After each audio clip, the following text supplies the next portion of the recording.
Dans quel état d'esprit j'étais dans un état d'esprit très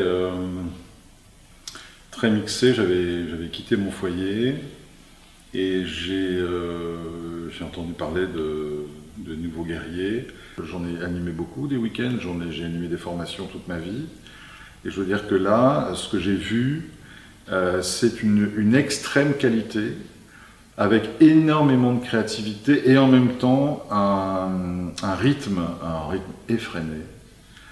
48 heures. Alors, transformer les gens, transformer les hommes en 48 heures, ça peut paraître une gageure, ça peut paraître un truc un petit peu bidon, mais quand on rentre dans le week-end, quand je suis rentré dans le week-end, moi, j'ai pas vu passer de temps. Je veux dire, ça envoie en permanence, on est tout le temps sollicité, il n'y a pas de pause. J'ai résolu mon problème de peur des hommes, voilà. Qui m'empêchait complètement d'avancer, qui me mettait en concurrence avec eux, qui me mettait dans la peur d'être manipulé, dans une espèce de militantisme anti-manipulation masculine.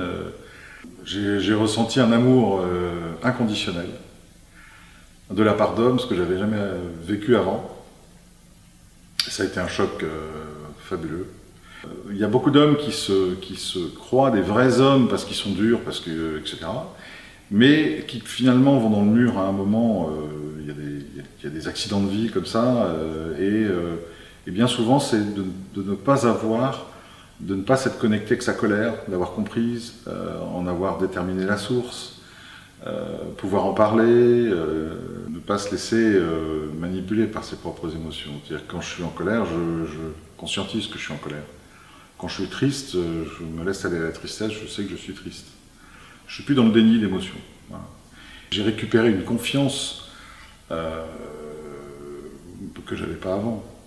Moi, je pense que ça m'a été très utile de comprendre avec d'autres hommes